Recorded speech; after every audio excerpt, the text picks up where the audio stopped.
So guys, जैसा कि last episode में हमने देखा कि जब सब ने जिंग्यू का सिंहासन देखे थे तो सब लोग समझ गए थे कि ये थ्रोन ऑफ सील है और लॉर्ड जिंग्यू सील के नाइट हैं। फिर सब लोग जिंग्यू को ग्रीट करते हैं और फिर अपने अपने घर लौट जाते हैं। हाओ शैंग इस लड़ाई में कुछ कंट्रीब्यूशन नहीं दे पाया था और वो डेमन उल्फ से हार गया था। उसे बहुत ज़्यादा गुस्सा आ रहा था। वो गुस्से में सिर्फ प्रैक्टिस करता ही जा रहा था। वो अब तक 3000 बार प्रैक्टिस कर चुका है और वो बहुत ज़्यादा बुरी तरीके से थक गया है। ये सब वहाँ खड़ा जिंग्यू भी देख रहा था। अब हाओशैंग की मॉम जिंग्यू के पास आती है और पूछती है कि क्या तुम्हारे पीछे आनंदा पड़ा है क्या। जिंग्यू कहता है कि मेरी थ्रोन ऑफ सील अपने आप ही एक्टिवेट हो गई थी, अब मुझे वो ढूंढ लेगा। उल्फ डेमन्स ओटेन सिटी के अंदर कब्जा जमाने आए थे, लेकिन उन्हें इस जगह के बारे में नहीं पता था। शायद उन्हें यहाँ पर किसी ने भेजा ही था। इसके पीछे कोई मास्टरमाइंड ज़रूर छुपा हुआ है जिसको मुझे जाकर पता लगाना चाहिए। ये सब सुनकर मॉम बहुत ज़्यादा डर जाती है और वो जिंग्यू के गले लगकर रोने लगती है, क्योंकि इतने सालों बाद वो एक फैमिली की तरह यूनाइट हुए थे, लेकिन अब उनकी किस्मत फिर से अलग अलग कर रही है। जिंग्यू कहता है कि मेरे साथ हाओशैंग नहीं आ सकता क्योंकि इसके अंदर बहुत ज़्यादा खतरा है। मॉम खुद को संभालते हुए जिंग्यू को कहती है कि तुम हाओशैंग को जाकर देखो और उससे बात करो, क्योंकि वो जब से आया है तब से सिर्फ प्रैक्टिस ही कर रहा है। फिर जिंग्यू हाओशैंग के पास जाकर उसे रोकता है और उससे पूछता है कि क्या अभी अभी जो हुआ तुम सिर्फ उसी के बारे में सोच रहे हो क्या। मैंने तुम्हारे लिए नाइट टाइम से बात की है और वो कुछ लोगों को वुडन सिटी की मरम्मत के लिए भेज देंगे।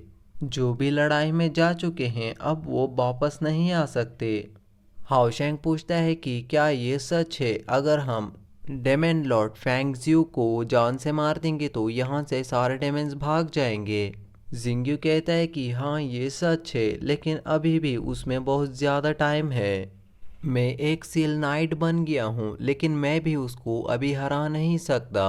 हाओशैंग फिर से पूछता है कि क्या हम कुछ नहीं कर सकते क्या। जिंग्यू कहता है कि रुको ज़रा पेशेंस रखो। फिर उसे एक बात को समझाता है, हमारे आगे जितना बड़ा पर्वत है वो ऐसा नहीं कि हम उसको पार नहीं कर सकते। हमारा एक एक कदम भी हम सही से रखेंगे तो हम चोटी पर पहुंच ही जाएंगे। तुम्हें तो पता ही है कि नाइट टाइम के अंदर दो ब्रांचेस हैं, जिसमें से एक डिसाइबल नाइट अटैक फोकस है और दूसरा guard night focus of defence है। हाओशैंग बोलता है कि हाँ मुझे पता है, क्या आप डिसाइबल नाइट हो। तो जिंग्यू हाँ में जवाब देता है। वो कहता है कि मैंने जो भी अब तक तुम्हें स्किल्स को सिखाया है वो सब डिसाइबल नाइट की स्किल्स हैं। हाओशैंग गार्डियन नाइट का डिसाइबल बनना चाहता है क्योंकि वो सबको रक्षा करना चाहता है जो भी उसे पसंद करते हैं। जिंग्यू कहता है कि अगर तुम 72 डेविल्स को हराना चाहते हो तो तुम्हें डिसाइबल नाइट बनना ही होगा। हाओशैंग पूछता है कि क्या मैं गार्डियन नाइट बनकर डेविल्स को नहीं हरा सकता। जिंग्यू हाओशैंग को देखकर कुछ याद करता है और हाओशैंग को कहता है कि तुम्हें क्या याद है हमने रिसोर्सिएशन किया था। मैंने अभी तक तुम्हें बताया नहीं है तुम्हारी इननेट एनर्जी क्या है। अब वक्त आ चुका है कि तुम ये सब जानो। तुम लास्ट टाइम इस एनर्जी को कंट्रोल नहीं कर पाए थे, इसीलिए मैंने तुम्हारी एनर्जी को सील कर दिया था। जिंग्यू हाओशैंग की एनर्जी को अब अनलॉक करने लगता है और उसे बताता है कि तुम्हारी इननेट एनर्जी 97 लेवल पर है, यानी कि 100 जितनी ही है। तुम नाइट टाइम के अंदर पहले सन ऑफ लाइट हो।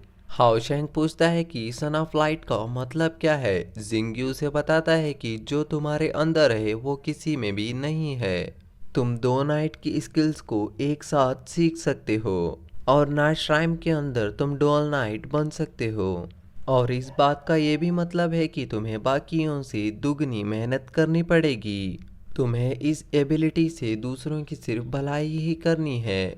हाओशैंग उस दिन को याद करने लगता है जिस दिन उसका रिसोर्सिएशन कर रहे थे, कैसे एक फॉग ने उसे कुछ बातें बताई थी। फिर कहता है कि मुझे अभी भी बहुत सारे बातों को समझ नहीं आ रहा है, लेकिन मुझे इस बात की खुशी है कि आप सील ऑफ नाइट हो। ये प्यारा सा शहर जहाँ पर मैं खेल कूद के बड़ा हुआ हूँ वो अब तबाह हो चुका है। और यहीं ये एपिसोड ख़त्म होता है।